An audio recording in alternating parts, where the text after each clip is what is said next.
आज का प्रातः क्लास है, पंखा बंद कर दीजिए।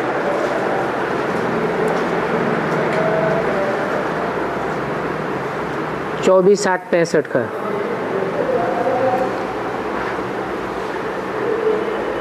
रिकॉर्ड चला है। यही बाहर है दुनिया को भूल जाने की।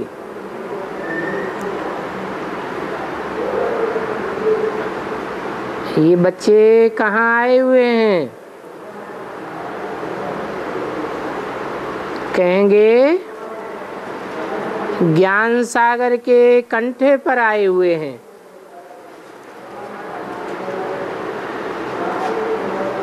वैसे रहते हैं ज्ञान गंगाओं के कंठे पर, और अभी आए हुए हैं ज्ञान सागर के कंठे पर। और आए कौन हैं? ज्ञान गंगाएं क्या बनने के लिए आए हैं? कौड़ी से हीरा और कंगाल से सरताज बनने के लिए आए हैं।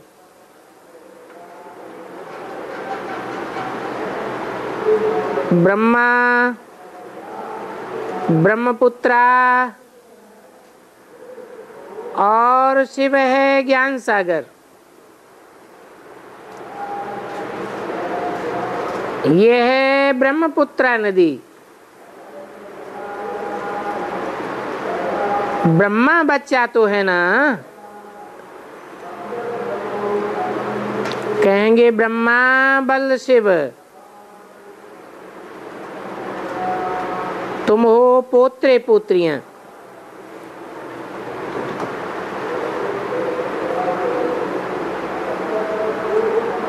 कलकत्ता में कहेंगे सागर और नदियों का बड़ा भारी मेला। वहाँ गंगा, ब्रह्मपुत्रा और सागर मिलते हैं।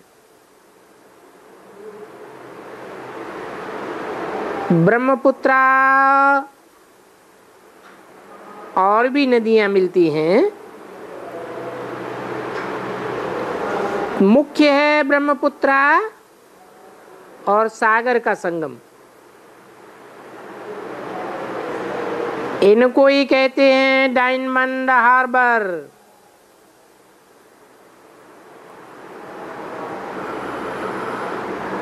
और ये नाम अंग्रेजों ने रखा है।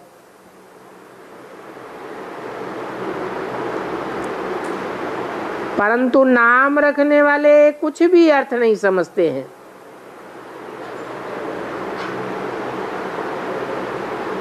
कि ये डायमंड हार्बर नाम क्यों रखा हुआ है?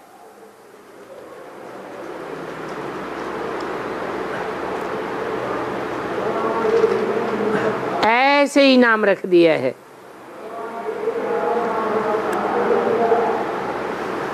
अभी बाप अर्थ समझाते हैं।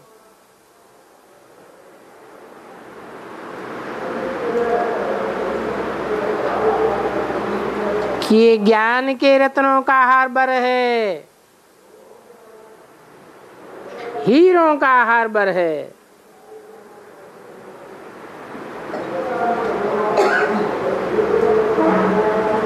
हीरे जैसी आत्माएं इकट्ठी होती है ना, तो बाप अर्थ समझाते हैं। तुम इस समय आए हो ब्रह्मपुत्रा और ज्ञान सागर के पास सन्मुख।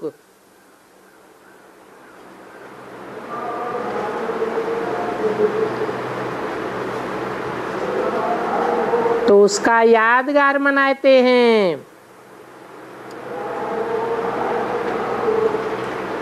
नाम रख दिया है डायमंड हार्बर।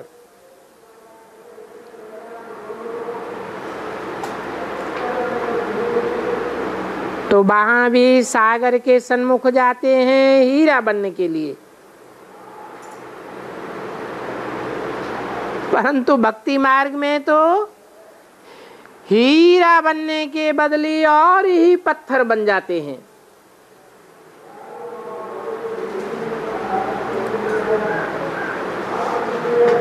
क्योंकि वो है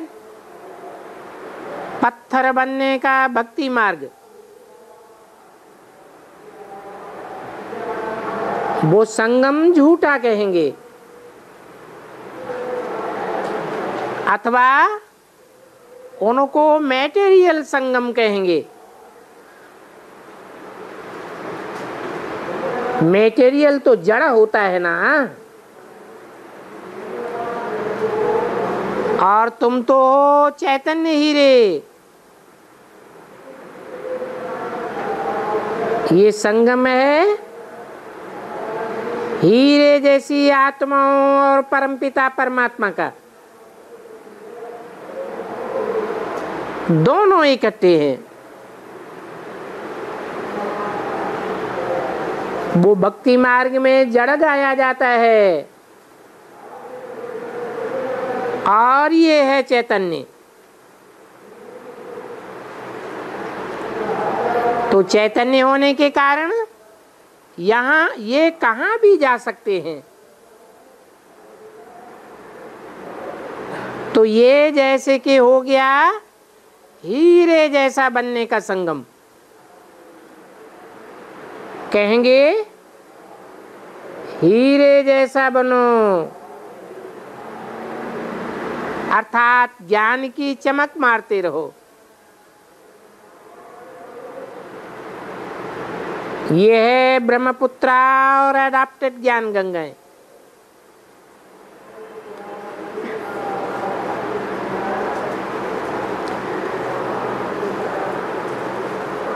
वो नदियां तो अनगिनत हैं, सबको मालूम है भारत में इतनी नदियां होती हैं, और ये तो अनगिनत हैं। इन ज्ञान गंगाओं का अंत नहीं पाया जा सकता। सागर से नदियां इस समय ही निकलती हैं। जड़ सागर की बात नहीं है, जड़ नदियों की बात नहीं है। तो पहले तो ब्रह्मपुत्रा निकलती है,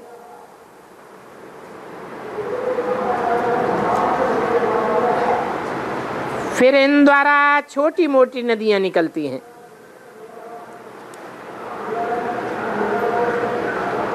तुम जानते हो नंबरवार पुरुषार्थ अनुसार कोई बड़ी नदी है, कोई छोटी नदी है। ये सब मनुष्यों को हीरे जैसा बनाती है।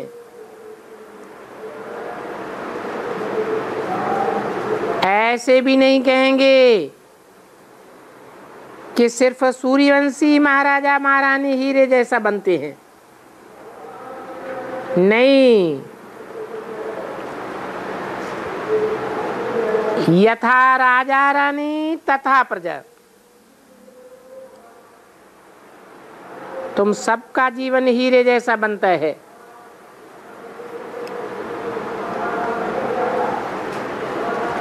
जो स्वर्ग के लिए थोड़ा भी पुरुषार्थ करते हैं वो हीरे जैसा बनते हैं।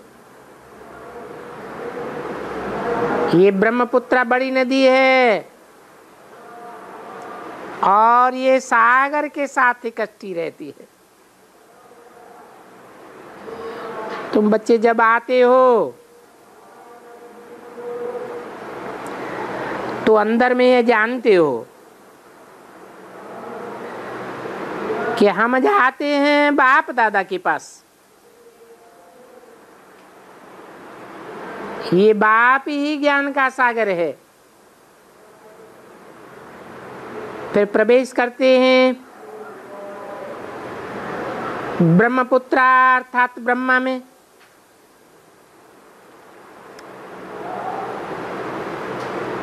इन द्वारा हमको हीरे जैसा बनाते हैं। अब जो जितना पुरुषार्थ करके श्रीमत पर चले। ये भी जानते हो जहां तक जीना है पुरुषार्थ करना है। काई बात में जीना है?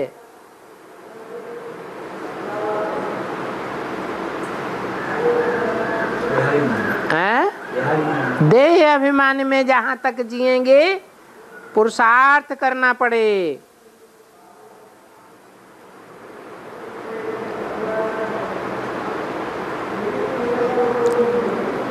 शिक्षा मिलती रहती है। इम्तिहान की रिजल्ट तो विनाश के समय निकलती है। एक तरफ रिजल्ट निकलेगी और दूसरी तरफ विनाश शुरू हो जाएगा।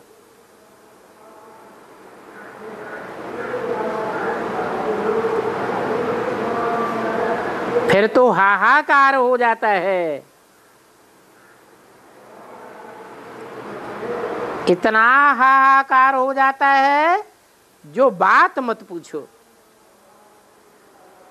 इसलिए विनाश होने के पहले तैयार होना है। जानते हो ज्ञान सागर और ब्रह्मपुत्रा दोनों इकट्ठे हैं।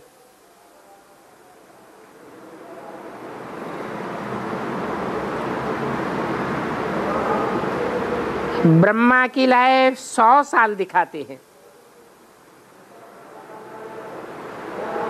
तो समझना चाहिए कि बाकी कितना समय होगा।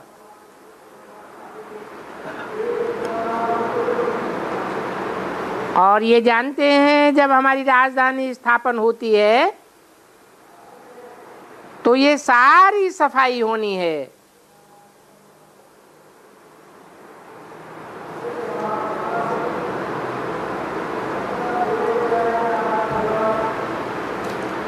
फिर तुम पावन बनते रहते हो।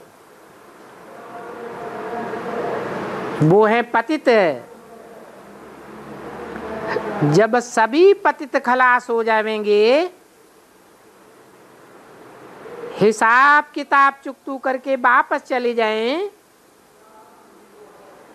एक भी पतित न रहे, तब कहेंगे पावन दुनिया।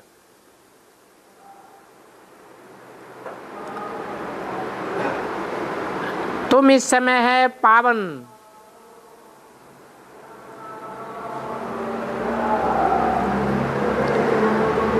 परंतु सारी दुनिया तो पावन नहीं है।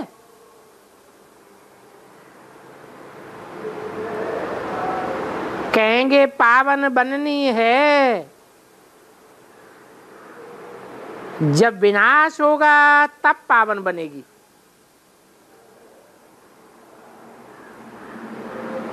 तुम पहले ही पावन बनते हो, तो उनको नई दुनिया कहेंगे।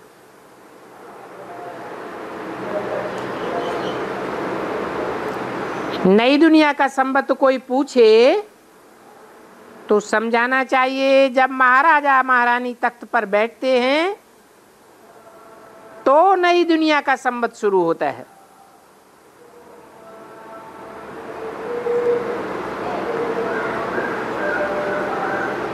जब तक नया संबंध शुरू हो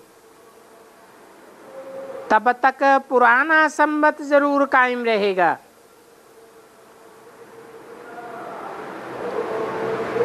तो यहां से संबंध शुरू नहीं होगा।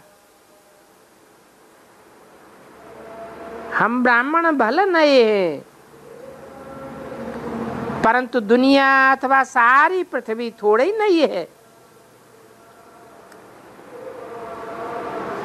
अभी तो है संगम। कलयुग पूरा हो, सतयुग आना है।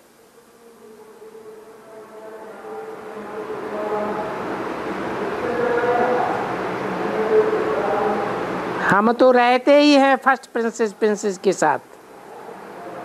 राधे कृष्ण। फिर भी हम उस समय सतयुग नहीं कहेंगे। जब तक कि लक्ष्मी नारायण तख्त पर न बैठे।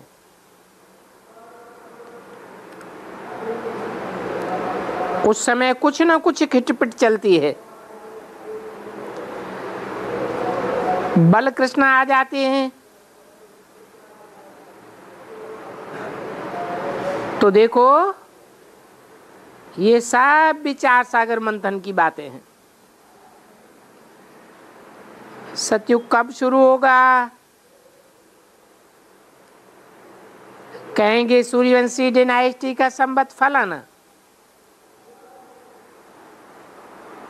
प्रिंस प्रिंसेस के नाम पर कब संवत नहीं होता है? बाकी बीच के समय में आना जाना होता रहता है। 24, 8, 65 की वाणी का दूसरा पेज। तो छी को भी जाना है, क्योंकि कुछ न कुछ तो बचे हुए रहते हैं ना। जो बचे हुए हैं वो भी वापस आ जाते हैं, उनको टाइम लगता है, परंतु ये बातें कौन समझाते हैं? ज्ञान सागर भी समझाते हैं, ब्रह्मपुत्रा ज्ञान नदी भी है, तो दोनों इकट्ठे समझाते हैं। वो कुंभ का मेला तो वर्ष वर्ष लगता रहता है, और ये कुंभ का मेला, सागर और नदियों का मेला जैसा तैसा है, 40-50 वर्ष चलता है।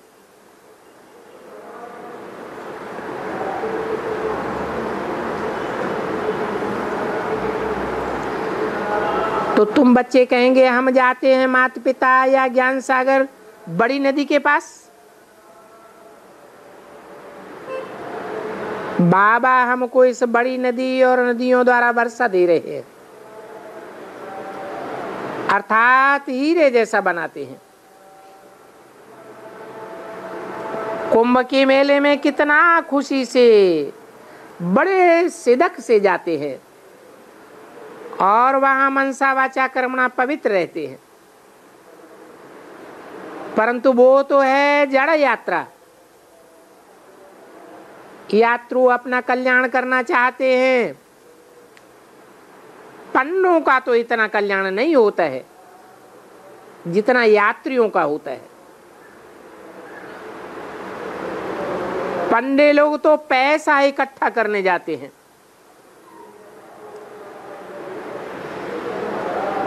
तो उनके पास इतना सिदक भी नहीं आता है, खुशी नहीं आती है। यात्रियों को तो रहता है ना।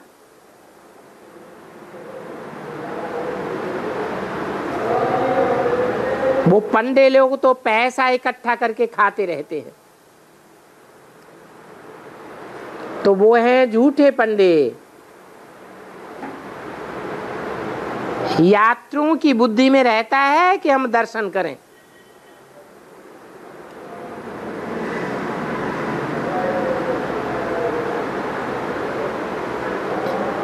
ये तो ज्ञान नेत्र से दर्शन करने की बात है। वो भक्त लोग भी बहुत अच्छी भावना से जाते हैं, तो कईयों को साक्षात्कार भी हो जाता है। वो जानते हैं कि लिंग बर्फ का बना रहता है,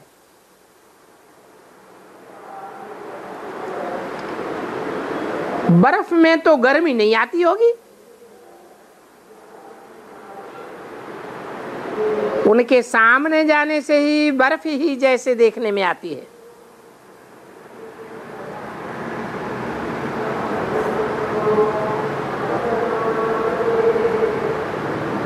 इंद्रियां ही शीतल हो जावे तो भावना वाले तो खुश हो जाते हैं।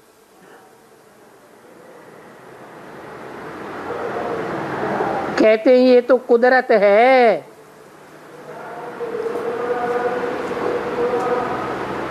कि बर्फ में भी भगवान नजर आता है।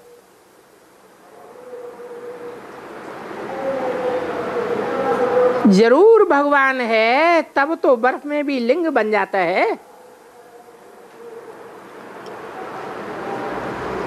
मनुष्यों की ऐसी भावना बैठ जाती है।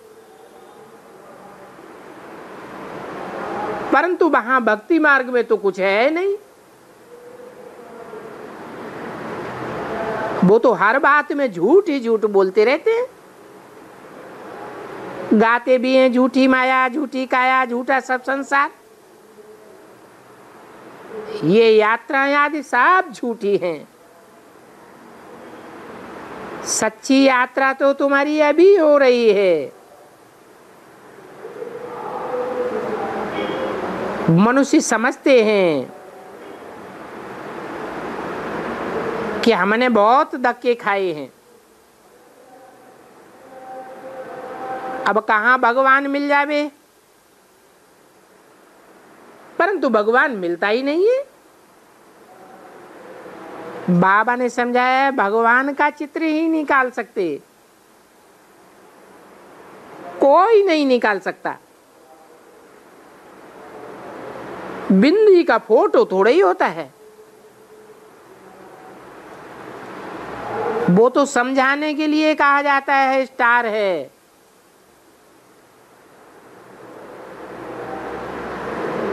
बिंदु को छोटे से छोटा बनाया जा सकता, फोटो कैसे निकलेगा। तो कहते हैं भ्रकुटी के बीच में चमकता है अजब सितारा। कई बच्चियां हैं जो मस्तक पर छोटा स्टार भी लगाती हैं, क्योंकि ये सुना हुआ है ना कि आत्मा का निवास भ्रकुटी में है, तो स्टार भी लगाते हैं। सच्चा तिलक अगर कहें तो सच्चा तिलक वो है। राजाई का तिलक फिर बड़ा होता है, क्योंकि वो तो स्थूल राज तिलक मिलता है। आत्मा तो स्टार है, सूक्ष्म है। तुम बच्चों को ज्ञान आ जाता है, हम आत्माओं को अब राज तिलक मिलता है। आत्मा समझती है अभी हमको परमपिता परमात्मा से राज तिलक मिलता है। भ्रकुटी के बीच में हमेशा स्टार कहते हैं, तो बहुत अच्छा स्टार लगाते हैं। कोई सोने का भी लगाते हैं। सौभाग्य तो सोने का होता है। अभी तो तुमको सारा ज्ञान मिला हुआ है। हम स्टार अब हीरे जैसा बनते हैं। हम आत्मा स्टार हैं और परमपिता परमात्मा भी इतना ही छोटा है, परंतु उनमें सारी नॉलेज है। ये बहुत गुह्य बातें हैं। तुमको ज्ञान अर्थात सोजरा मिला है। तुमने परमपिता परमात्मा के रूप को भी सही देखा है। जैसे आत्मा का साक्षात्कार होता है वैसे परमात्मा का भी होता है। तो कहेंगे जैसे तुम हो वैसे मैं हूं। बाकी बच्चे को बाप का क्या साक्षात्कार चाहिए। आत्मा छोटी बड़ी नहीं है। जैसे तुम हो वैसे बाप है। सिर्फ महिमा और पार्ट अलग अलग है।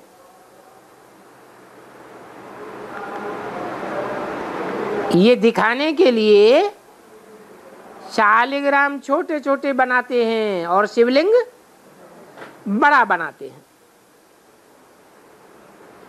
हाँ, आत्माओं का पार्ट अलग अलग है, एक न मिले दूसरे से। क्योंकि एक्टर्स का पार्ट एक जैसा थोड़ा ही हो सकता है। तो तो इनको ईश्वरीय कुटुंब कहा जाता है। वास्तव में ड्रामा की कुदरत कहेंगे। बाप ऐसे नहीं कहते हैं कि मैंने ड्रामा बनाया है, क्योंकि अगर बनाया है तो फिर प्रश्न उठता है कब बनाया। तो इनको कहा ही जाता है कुदरत। ये चक्कर फैसे फिरता है सो अभी तुम जान गए हो। आत्मा स्टार है, उनमें कितना बड़ा पार्ट है। परमपिता परमात्मा को सर्वशक्तिवान वर्ल्ड माइटी अथॉरिटी ज्ञान का सागर कहा जाता है। यहां किसी को ज्ञान का सागर नहीं कहा जाता है।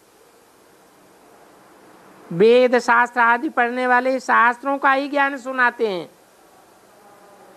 बाकी बाप में जो ज्ञान है वो ज्ञान तो कोई में भी नहीं है। भगवान ही आए सहज राजयोग, सहज ज्ञान सिखलाते हैं।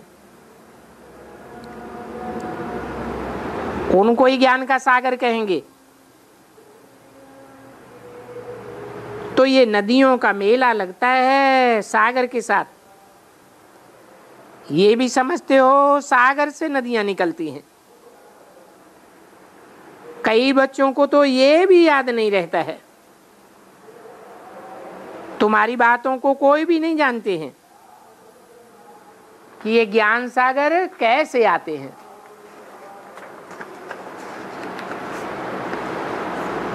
और ये ज्ञान गंगाएं कैसे ज्ञान पाती हैं। ये ज्ञान की बातें हैं। 24, 8, 65 की वाणी का 3रा पेज। झूठी बातें तो मनुष्यों द्वारा बहुत चलती हैं, तो सच्ची बातों का कोई को पता नहीं है। तुम उस सागर और ज्ञान सागर दोनों को जानते हो। अभी तो वो सागर और नदियों भी दुख देती रहती हैं। सागर भी उथल पड़ता है तो कितना नुकसान हो जाता है। अभी ज्ञान सागर पतित पावन बाप को सभी याद करते हैं। उस सागर व नदियों को कोई याद नहीं करते हैं। वो तो दुखदाई बन जाते हैं। ये सागर कोई दुखदाई थोड़े ही बनते हैं। पतित पावन ज्ञान सागर को याद करते हैं। उस सागर से ही ये नदियां निकलती हैं। उनके नाम रूप देश काल को जानते ही नहीं है। बल शिव नाम कहते भी हैं, सिर्फ लिंग का नाम रख दिया है। क्या नाम रख दिया है? लिंग का नाम क्या रख दिया है? शिव। बाबा का नाम तो अविनाशी है। नाम किस आधार पर रखा जाता है? काम के आधार पर नाम रखा जाता है। जरूर कल्याणकारी है। शिव बाबा रचयिता है और उनकी रचना भी है। गॉड इज वन कहा जाता है और रचना भी एक ही है। और दोनों अनादि हैं।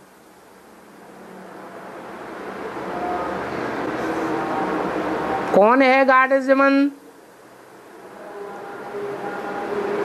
और कौन उनकी रचना है?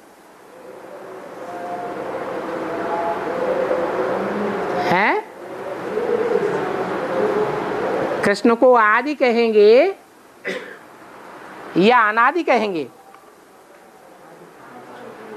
सतयुग में आदि होता है कृष्ण, पहला पत्ता बन के आता है। तो गॉड इज वन और उनकी रचना भी वन। वो रचना कौन है? जो गॉड इज वन वो भी अनादि और रचना भी अनादि। कौन है गॉड? है प्रजापिता। प्रजापिता तो संगम में ही होता है। शिव बाप अनादि है, उनकी रचना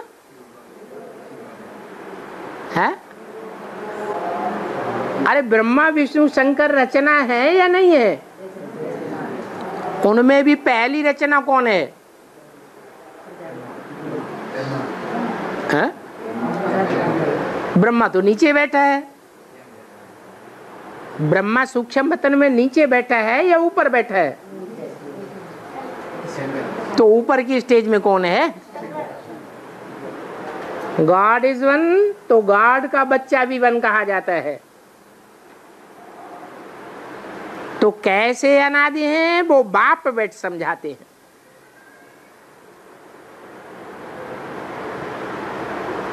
सतयुग में त्योहार आदि कुछ नहीं होते हैं, ये सब गायब हो जाते हैं, फिर भक्ति मार्ग में शुरू होते हैं। तो इस समय जो पार्ट चल रहा है पतित से पावन बनने का, इनके जो त्योहार बनेंगे वो भक्ति मार्ग में शुरू होंगे। मनुष्य समझते हैं कि स्वर्ग था, फिर स्वर्ग आवेगा, परंतु इस समय तो कलयुग है, नरक है, परंतु इनकी आयु का कोई कोपी पता नहीं है। तो घोर अंधियारा ये है, कल्प की आयु का किसको भी पता नहीं है। कहते भी ये ड्रामा है जो फिरता रहता है, परंतु आयु का पता न होने के कारण कोसी भी समझते नहीं। इसलिए कहा जाता है घोर अंधियारे में है, कलयुग की आयु अब पूरी हुई है, फिर सतयुग की आयु शुरू होगी। बाकी भी विद्वान लोग तो साफ शास्त्र ही पढ़ते रहते हैं। शास्त्र है भक्ति मार्ग के, ये बाप तो शास्त्र नहीं पढ़ते हैं। ये कहते हैं इन वेदों शास्त्रों जप तप आदि से तुमको कब भी जीवन मुक्ति नहीं मिल सकती। ब्रह्मा के मुख द्वारा बाप सभी वेदों शास्त्रों का सार समझाते हैं। तो उन्होंने ब्रह्मा को शास्त्र दे दिए हैं।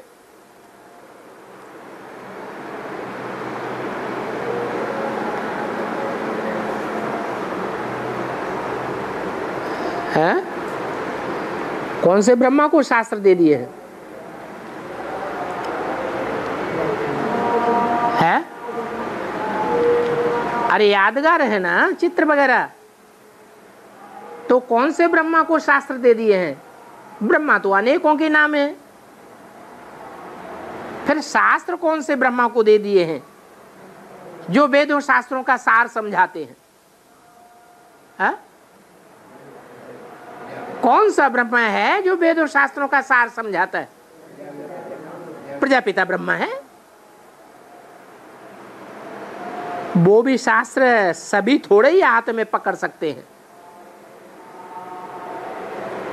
सब शास्त्र हाथ में पकड़ते हैं क्या? वह ब्रह्मा द्वारा कोई सब शास्त्र थोड़े ही बैठ सुनाते हैं। कौन से सुनाते हैं? ब्रह्मा के हाथ में कौन से शास्त्र दिए हुए हैं? 4 हाथ हैं, चारों में शास्त्र दिए हुए हैं। कौन से हैं?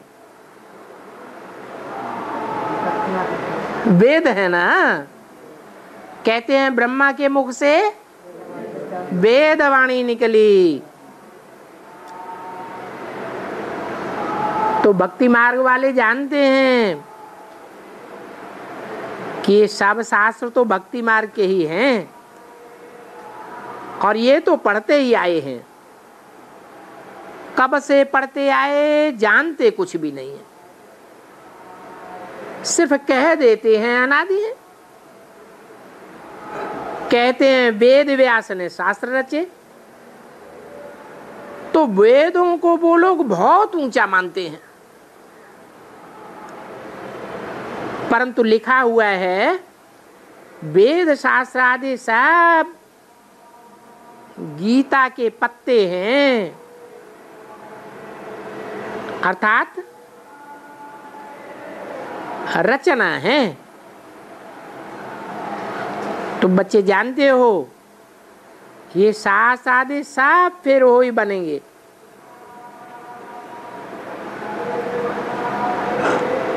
और वो ही नाम रखेंगे। किसने बनाया ये भी जानने की कोई दरकार नहीं है।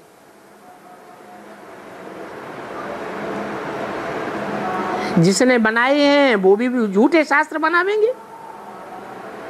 समझते हैं क्राइस्ट का बाइबल बाद में लिखवाया गया, ऐसे नहीं कहेंगे बाइबल शुरू में ही बना है, नहीं। ये तो सब भक्ति मार्ग में बनते हैं। क्रिश्चियन धर्म के जब बहुत होवे तब चर्च बने, बहुत भक्त बने तब चर्च में जावे। तुम जब भक्ति मार्ग में जाते हो फिर ढेर मंदिर बनाते हो। अभी तुम जानते हो हम फिर से पूजी बन रहे हैं, फिर हम पुजारी बनेंगे तो मंदिर आदि बनावेंगे। राजा रानी मंदिर बनावेंगे तो प्रजा भी बनावेगी। भक्ति मार्ग शुरू होने से फिर सब मंदिर बनाने लग पड़ते हैं। कोई बनाते हैं, कोई मंदिर में जाते हैं। पैसे तो बहुत रहते हैं ना, घर घर में मंदिर बना सकते हैं। एक एक के घर मंदिर हो सकता है। महाराजा ने कोई फैशन निकाला तो झट मंदिरों में पूजा शुरू हो जाती है। तुम ही पूजे फिर तुम ही पुजारी बनेंगे, और वो भी नंबरवार बनेंगे। तुम जो पूजी बनते हो वो ही फिर पुजारी बन लक्ष्मी नारायण राम सीता आदि के मंदिर बनावेंगे। लक्ष्मी नारायण की राजधानी में तो राम सीता का मंदिर नहीं बन सकता है। मंदिर तो बाद में बनते हैं ना भक्ति मार्ग में। जैसे जैसे गिरते जाते हैं मंदिर बनाते जाते हैं। सूर्यवंशियों और चंद्रवंशियों की प्रॉपर्टी है, वो वैश्यवंशी शूद्रवंशी भी भोगते हैं। नहीं तो ये राजाई कहां से आई? ये राजाई किसने स्थापन की? तो वो प्रॉपर्टी चली आती है। बड़ी बड़ी प्रॉपर्टी जो है वो फिर छोटी होती जाती है। छोटी होते होते फिर आखिरी कुछ भी नहीं रहता है, क्योंकि आपस में ही बांटते रहते हैं। 24, 8, 65 की वाणी का चौथा पेज। ये मुसलमान आदि लोग तो बाद में आते हैं, तो बच्चों को समझ में आ गया है कैसे हम पूजी बनते हैं, कितना समय बनते हैं, फिर कैसे पुजारी बनते हैं। अभी समझ गए ना परमपिता परमात्मा का नाम, रूप, देश, काल और उनका पार्ट। भक्ति मार्ग में भी भक्तों की शोभावना बाप ही पूरी करते हैं। अशुद्ध भावना रावण पूरी करता है। अभी तुमको ज्ञान सागर ने सारा ज्ञान बुद्धि में बिठाई दिया, परंतु वो सारा ज्ञान सब तो नहीं सुनेंगे। जो कल पहले वाले हैं वो ही निकलते रहेंगे। तुम पंडे लोग आगे आए तो आगे आगे वर्ष आए, फिर अब आए हो तो कुछ कुछ नहीं लाए हो, कुछ छोड़कर भी आए हो। जो अजन आने लायक बने हैं दूसरी बार फिर नए नए को लावेंगे। वृद्धि तो होती रहती है ना। सूर्यवंशी डायनास्टी, चंद्रवंशी डायनास्टी सब यहाँ बननी है। जितना जो अच्छी सर्विस करेंगे वो ऊंच पद पावेंगे। एक दो को आप समान बनाते वृद्धि को पाना होता है। जितना आप सामान बनावेंगे उतना उच्च पद पावेंगे। तो अपनी अपनी दिल से पूछना होता है, कितने पर रहम करके और उनको मार्ग बताया, वो फिर इस मार्ग पर चल पड़ा। अगर खुद नहीं चल सकते हैं तो औरों के लिए हॉस्पिटल व यूनिवर्सिटी बनावेंगे। ऐसे भी होते हैं, कहेंगे हम धन से सेवा कर सकते हैं, मन सा वाचा सेवा नहीं कर सकते हैं। इससे भी बहुतों का फायदा होगा, तो इसका आजूरा मिल जाएगा। ऐसे ऐसे फिर प्रजा में भी आ जाएंगे, कहेंगे हम नहीं कर सकते हैं, हमको फुर्सत नहीं है, बाकी हाँ हम मदद कर सकते हैं। तो अच्छा खोलो सेंटर। युक्तियां रची जाती हैं, बड़ा मकान आदि भी नहीं बनाओ, किराए पर ले लो, मकान तो फिर भी एक हो जाएगा ना। ऐसे खर्चा नहीं करो, लाख 1.5 लाख से ब्रांचेस निकालो, श्रीमत पर चलो, तो बहुत सेंटर समृद्धि को पाते जाएंगे। घर घर में हॉस्पिटल होनी चाहिए। बेचारे बहुत बीमार हैं, बहुत रोगी हैं, परंतु इन बातों का कोई को पता नहीं है। इस समय सारी दुनिया रोगी है, ये साधु संत आदि सब रोगी हैं। तो कितनी हॉस्पिटल होनी चाहिए। मकान बनाते ही बनाते अगर मर जाए तो शुभ कार्य में देरी नहीं करनी चाहिए। ये शिव बाबा भी किराए पर मकान लेते हैं, रथ लेते हैं ना। तुम भी किराए पर लेकर के सेंटर खोलते जाओ तो बहुतों का कल्याण होगा, बहुतों की आशीर्वाद तुमको मिलेगी। तो बाप कितना राज बैठ समझाते हैं, बाप के मददगार बनो। वो भी समझाते रहते हैं कि कैसे मददगार बनो। मनुष्यों के पास जो इतना धन है सब व्यर्थ है, बाप को तो इतनी दरकार ही नहीं है। बाप तो करन करावन हर है ना, इनसे भी कराया है, सब से कराते रहते हैं। शिव बाबा कहते हैं मैं राय देता हूं और आता ही हूं राय देने के लिए। ऐसी राय देता हूं जो तुम एकदम धनवान बन जाते हो। ये गॉड फादरली पढ़ाई है, इसको कहेंगे सोर्स ऑफ इनकम। 21 जन्मों की बादशाही मिलती है, पढ़ाने वाला भगवान है, उनके साथ योग लगाना है। इनको कहा जाता है ज्ञान का सागर। योगेश्वर है, ईश्वर अपने साथ योग सिखलाते हैं और ज्ञान भी देते हैं। बाकी श्री को योगेश्वर नहीं कहा जाता है। योग सिखाने वाला ईश्वर है, श्री कृष्ण नहीं है। वो ज्ञान का सागर भी है, आदि मध्य अंत का ज्ञान सुनाते हैं। अच्छा, मम्मा चली गई, ये भी एक तूफान आ गया। अच्छे अच्छे झाड़ों को गिराई दिया।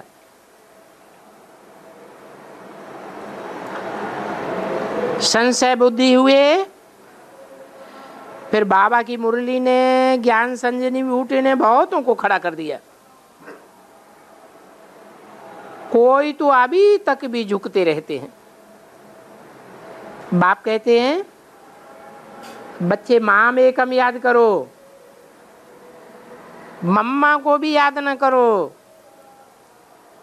नंगे आए थे, अशरीरी बनो। अशरीरी बाप को याद करो। ये मंजिल है, फिर भी पक्का बनने के लिए पुरुषार्थ कराते रहते हैं। अच्छा, माता पिता बाप दादा का सिकिल दे बच्चों प्रति याद प्यार। ओम शांति। सतयुग के जो 8 लक्ष्मी नारायण हैं उनको भगवान भगवती नहीं कहेंगे, वो देवी देवताएं हैं, 16 कला संपूर्ण, लेकिन चढ़ती कला के नहीं हैं। कैसी कला के हैं?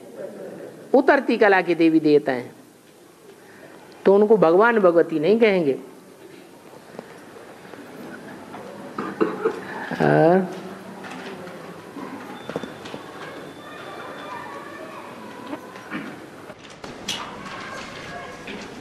बाबा, प्रजापिता को बकरे का मुख दिखाते हैं, तो कब की बात है और उसकी शूटिंग कैसे? हर आत्मा पहले पहले आदि में सतो प्रधान होती है और अंत में तमो प्रधान होती है। तो प्रजापिता वाली आत्मा भी अंत में सबसे जास्ती तमो प्रधान होनी चाहिए या नहीं होनी चाहिए? और आदि में सबसे जास्ती सतो प्रधान होनी चाहिए। तो जो अंत की निशानी है वो बकरे की दाढ़ी दिखाई गई है। बकरा क्या करता है? कैसी आवाज निकलता है? मैं इस तरह देहवान बढ़ जाता है। वास्तव में मैं की आवश्यकता नहीं है।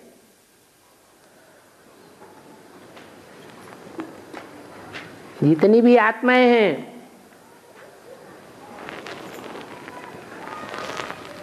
वो सब आत्माएं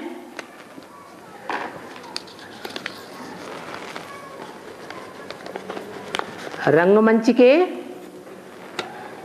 पार्टधारी हैं। और रंगमंच के जब पार्टधारी होते हैं वो किसके इशारे पर नाचते हैं? डायरेक्टर के इशारे पर नाचते हैं। जैसे कठपुतलियों का खेल होता है, सारी कठपुतलियों का लिंक कहाँ जड़ा हुआ है? कोई एक है ऊपर जो हाथ चला रहा है, उंगलियां चला रहा है। उन सूत्रों से वो बंधी हुई हैं। तो ये 10 सूत्र हैं, 10 धर्मों के मुखिया हैं। उन मुखियों में बीज रूप आत्मा भी है, सूक्ष्म आत्मा भी है और आधार मूर्त आत्माएं भी हैं जो शरीर धारण करती है। तीनों के संस्कार जब मिलकर के एक हो जाते हैं संगम में, तो 10 उंगलियां हैं, सारे संसार को नचाती हैं। तो सारे संसार की आत्माएं क्या हो गई? कठपुतलियां हो गई। सब कठबुद्धि है। उन कठपुतलियों को नचाने वाली 10 हैं। और 10 को भी नचाने वाला कोई है या नहीं है? एक शिव है। तो कोई अहंकार धारण करे कि मैं ही मुखिया हूं, मैं ही सब कुछ करता हूं, ये मिथ्या अहंकार है, यह सत्य है? मिथ्या अहंकार है। लेकिन देहबान जब बहुत बढ़ जाता है तब हर आत्मा का यही हाल होता है। कोई आत्मा में जल्दी देहभान बढ़ जाता है और कोई में है बहुत लंबे टाइम के बाद देह भान पड़ता है। जैसे इस्लाम धर्म की कोई बूझ रूप आत्मा है,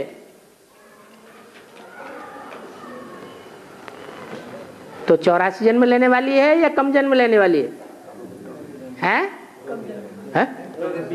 बीज रूप 84 जन्म लेने वाली है। सत्युग त्रेता में आएगी कि नहीं आएगी? सत्युग त्रेता में आएगी, लेकिन इस्लाम धर्म की होने के कारण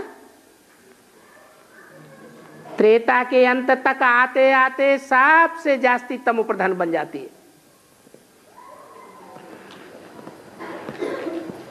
और उससे भी ज्यादा तमो प्रधान वो आत्मा बनती है जो उसका आधार है, जिसमें इब्राहिम प्रवेश करता है।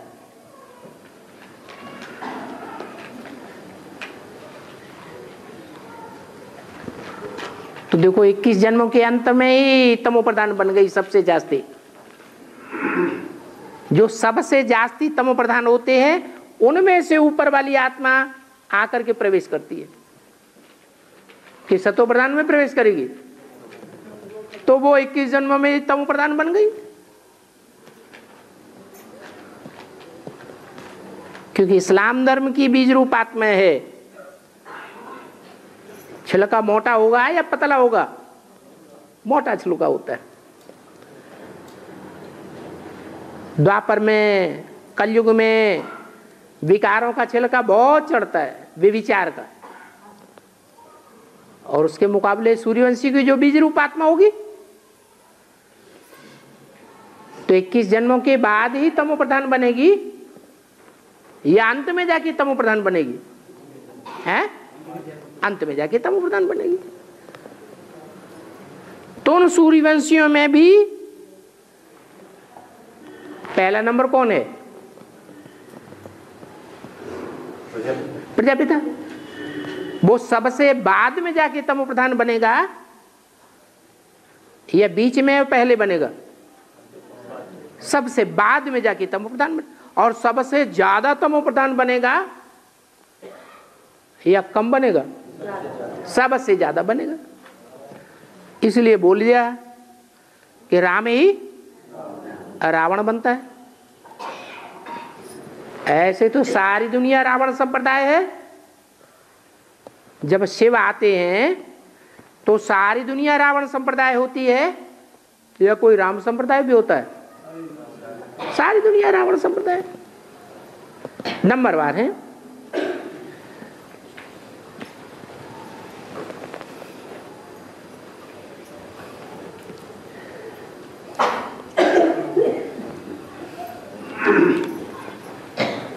बाबा ने कहा है कि ब्रह्मा को याद नहीं करना है,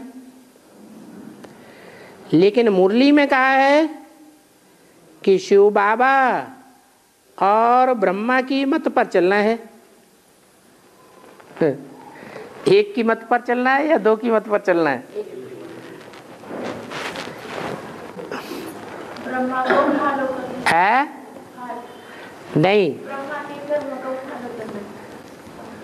प्रजापिता ब्रह्मा भी तो है, उसमें सब प्रवेश है या नहीं है? तो प्रजापिता ब्रह्मा और शिव दो अलग अलग आत्माएं हैं या एक ही आत्मा है? तो मत एक ही होगी या अलग अलग मत होगी? दोनों की मत में अंतर पड़ेगा या एक ही मत होगी? आत्मा दो पर्सनैलिटी एक ही है। हाँ, तो मत जो मिलेगी वो अलग अलग मिलेगी। जैसे कि दादा लेखराज ब्रह्मा में शिव प्रवेश करते थे तो मत बदल जाती थी या शिव की ही मत होती थी? है बदल जाती थी। मुरली में बोला शादी बर्बादी और फिर गंधर्व विवाह ढेरों के करा दिए।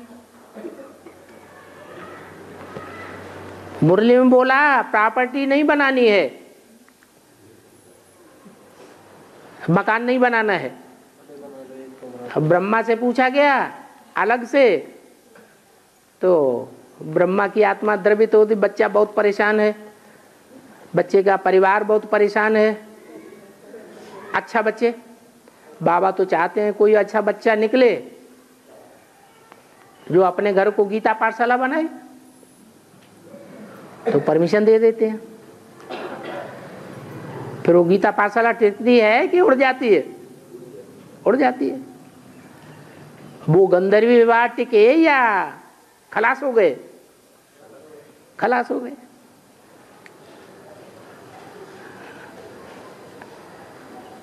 शिव की मत पर अंत में गंधर्व विवाह होंगे।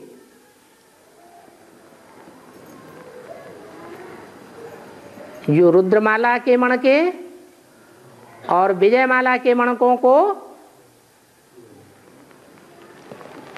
स्वभाव संस्कार के आधार पर दंपति के रूप में संसार में प्रत्यक्ष कर दिया जाएगा, वो गंधर्व विवाह अंत तक सफल होंगे। अभी तक के जो बनाए हुए गंधर्व विवाह हैं वो कोई भी सफल होने वाले दिखाई नहीं देते।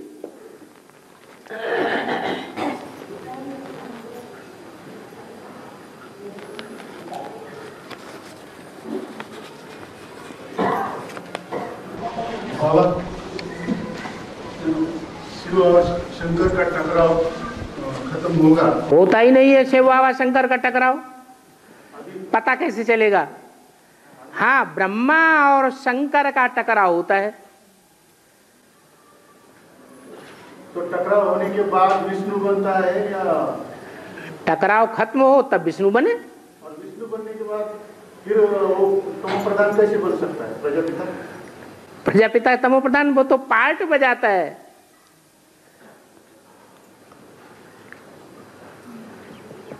शिव जब तक इस सृष्टि पर है तब तक ही शूटिंग होती है। 2037 तक, जब तक 100 वर्ष पूरा हो तब शूटिंग होगी। शूटिंग कब तक होगी? है अंत तक शूटिंग होती रहेगी।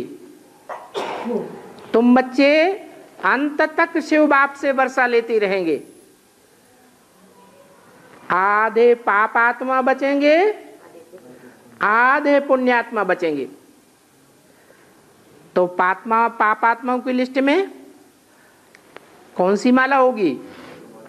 है रुद्रमाला होगी।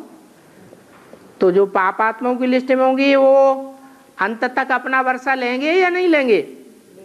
और जब वर्षा लेंगे तो उनको सिर्फ सेवा के फील्ड में जाना पड़ेगा कि नहीं जाना पड़ेगा? विनाशी धर्मखंडों के बीच में भी जाना पड़ेगा।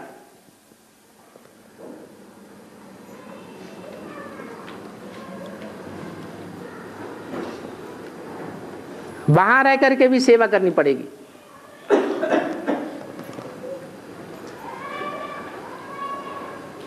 हाँ,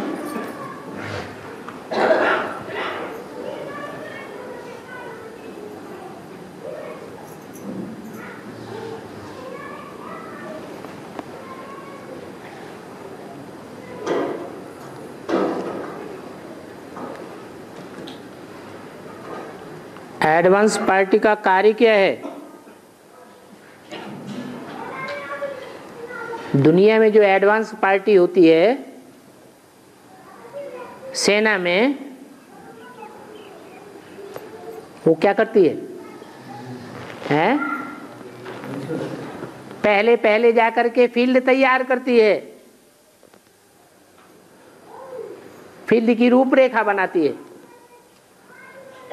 तो एडवांस पार्टी का भी यही कार्य है, नई दुनिया की रूपरेखा तैयार कर देना।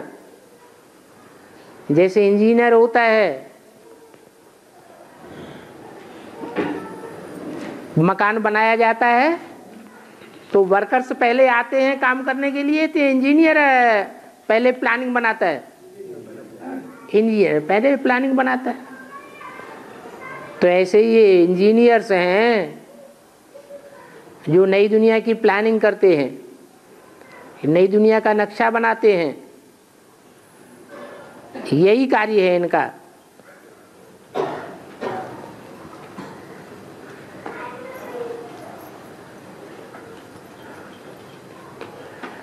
आबू में तो बीके वालों का राज्य चलता है,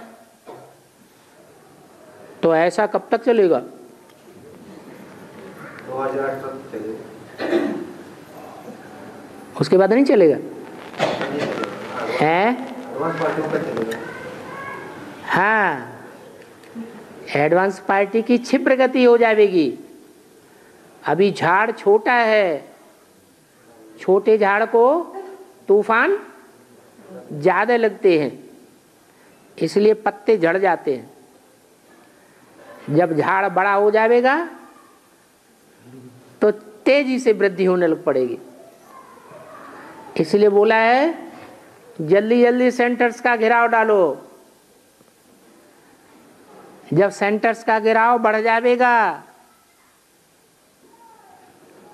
तुम्हारी संख्या बढ़ जाएगी, तो वो पार्टी ठंडी हो जाएगी। अभी भी ठंडे होने लगे हैं कि नहीं होने लगे हैं? पहले के मुकाबले ठंडे होने लगे।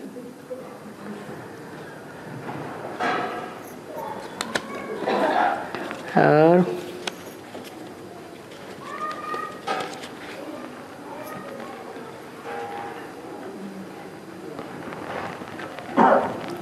ओम शांति।